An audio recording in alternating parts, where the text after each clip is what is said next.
Viva la libertad, insert Spanish expletive here. Ladies and gentlemen, the people of Venezuela are standing up to their communist, axis of resistance aligned narco-state government, led by the communist Chavistas. Now, the people are out in the street in open rebellion, attacking the security forces, tearing down statues of their dictators, there's Nicolas Maduro and the ex-dictator Hugo Chavez, tearing them down with ropes, parading the decapitated heads of their oppressors' statues around the street. Unfortunately, they're being brutalized by the Venezuelan National Guard, as well as their armed thugs that they hire to keep the people in line. This time is different, though. This time is different than previous uprisings against the communist Chavistas. You see, this is the second election in a row, the recent Venezuelan presidential election, that was obviously and flagrantly fraught with election fraud. Some of the most egregious examples of election fraud in modern history. Now, this one was even worse than the last.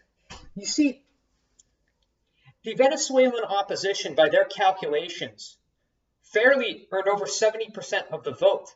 Now, that's even when you consider the fact that you had armed thugs at multiple polling stations preventing people from voting. So if all these votes were tabulated, and if this election was done fairly and done the way it was supposed to be in a republic, we're looking at the Chavistas having won 25% or less than the vote. By some estimates, it's even in the teens how many votes they actually got. Even the supporters of the Chavistas themselves, were all universally shocked at the results. No one could believe it. No one. No one could believe it because it's unbelievable. According to the government, the Chavistas won, and Nicolas Maduro won a little over 50% of the vote. No one believes this. And in fact, they even uploaded on the government social media pages a picture of the election officials working in the election bureau, and they're all smiling to the camera. Oh, it's time for a great election. And behind them were TV screens along the walls that showed pie charts of the results in different districts in different states in Venezuela. I know, I can't believe they would forget to take that out of the photo. They're idiots, apparently. But it showed the Chavistas losing in every district that was depicted. They didn't actually fairly win any states or any districts within the country. They were swept completely. And everyone in Venezuela knows it, even the Chavistas themselves. So the people are not having it. They are not having it. They're out in the streets in gigantic numbers. And they're fighting it back against their communist, axis of resistance aligned narco-state government. Now, you might say, well, okay, communist, sure. Axis of resistance aligned, that's a fact. But narco-state? Well, you might not know this, but Nicolas Maduro himself is a drug trafficker. Is also an ex-bus driver.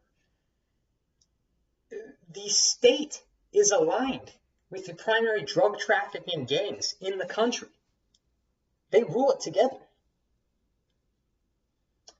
And so you have brutalizing the protesters, you have the National Guard. Some of the police, now some of the police have been standing aside and saying they won't shoot at the protesters.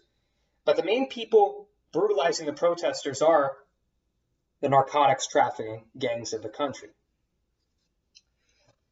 Allegedly, there are also rumors that there are also Cuban soldiers who've been sent there and are participating in the brutalization of the population that's currently in rebellion against their oppressive government.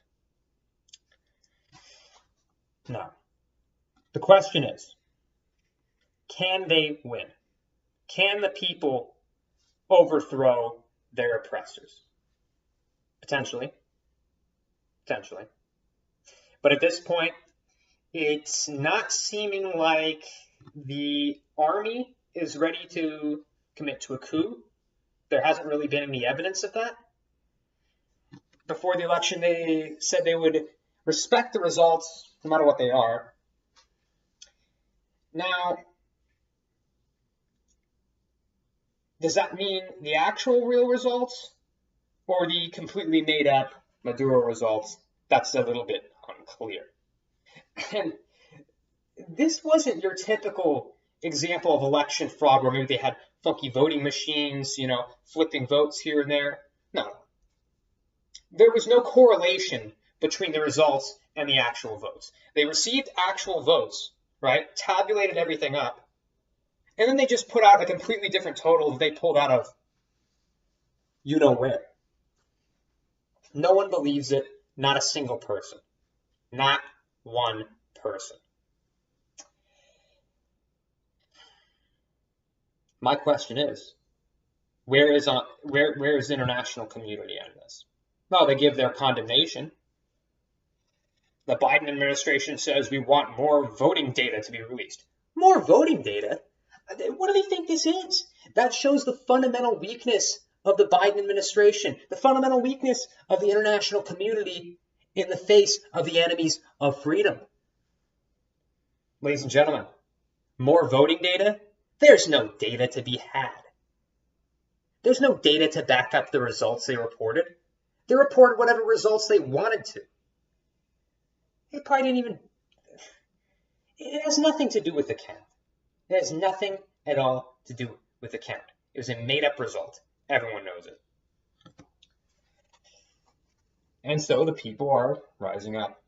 You see them pulling down with ropes statues of Hugo Chavez, their ex-dictator, their late ex-dictator, who is currently most likely in an inferno somewhere. You see them out in the streets attacking military bases, attacking the National Guard bases. They're not having it. They're in open rebellion. Will they win? Hopefully. But my question is, why has it been allowed to get to this point? What I mean by that is, why has there been no intervention? Why is there no intervention being planned now? Are we just going to allow this to happen? Is the world going to idly sit by and see the Venezuelan people get a boot shoved into their necks? Is that what we're about? Where is the intervention from Brazil when Bolsonaro was president? Where's that? Where is the intervention from the United States? This is a country. Nicolas Maduro is a leader that's openly planning at the very moment to invade the free country of Guyana on their borders. This is a man who's ran his country into the ground. We're talking about a country that 10 years ago had almost 30 million people. It has only around 20 million now. This is a country that has the world's highest amount of oil reserves, has more oil than any other country in the world, yet people have to line up overnight for gasoline and inflated prices imported from Iran that makes their cars catch on fire or explode.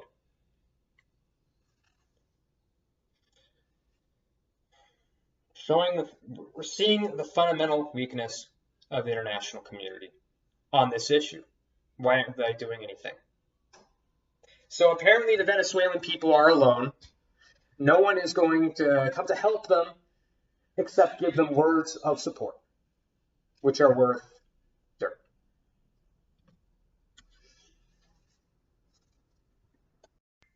Now you had fellow subhuman demon wearing the skin of a man, Vladimir Putin, the dictator of the Russian Federation, congratulating Maduro on his great election win.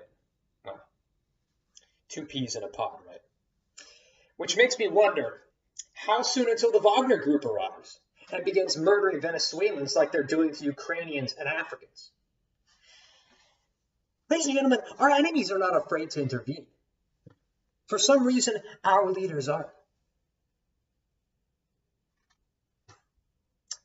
You see, ladies and gentlemen, we're in a new Cold War. For us, it ended in the 90s. For enemies, it never did. But worse than the rise of the new Comintern, we have the rise of a new Axis. And that's made up of many countries, such as Maduro's Venezuela, Putin's Russia, the communists, the CCP China, Shiite revolutionary Iran, as well as their proxies throughout the region like Hezbollah, the Houthis, and a host of other organizations in countries like Iraq, Syria, and others. You also have Putschist Mali, Putschist Niger, Guinea, and several others, all united with a common purpose, and that's to supplant the Western world order. Unfortunately for them, they offer nothing to the people. Their multipolar world order is nothing more than darkness. And the people of Venezuela see that, and they're standing up, and they're not going to have any more of this. The reality is, if they can't win, there's going to be another mass exodus of people from Venezuela. Can they survive that? Can Venezuela as a country survive another 5, 6, 7, even 8 million people leaving the country? By polling, they're saying that a third of the population is going to leave or is actively planning on leaving the country if things don't change. And that's already after another third left over the last 10 years. Remember, folks, this is a country that decided to rely entirely on hydroelectric power, not realizing that droughts exist. And when there was a drought, the entire country went dark. This is a country that responded to food shortages by banning private gardening. So stand with the protesters, stand with the rebellion and uprising going on in Venezuela. Unfortunately, there's only so much we can do. Our leaders can do a lot, but will they? If you look at how our leaders have responded to this in the past, take a look at President Biden.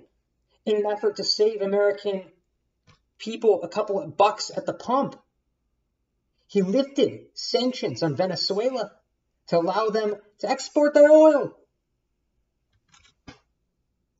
To save a few dollars at the pump, to save a few bucks for the public, we decide to send money towards and to aid evil. With that money that was freed up because of the relief of sanctions, that same money was used to buy guns and buy bullets that are now trained against the Venezuelan people. It's wrong. And the Venezuelans who left their country have their fingers crossed right now. The massive population of Venezuelans that left to Peru, to Colombia, to Mexico, to the United States, to Chile, they're hoping for the best. Now look, if they can successfully overthrow this government, number one, for us, it's good because that would mean the Axis has lost a member. And for them, it's good because they can build a new country again. They don't have to start from scratch. They just make it back into a republic like it once was. And it still officially is. Officially. Well, it's a Bolivarian republic. They're going to make it back into a regular republic. And a lot of these Venezuelans will come back. They can allow in foreign investment to reinvigorate their oil industry, and the money will begin pouring and pouring and pouring in.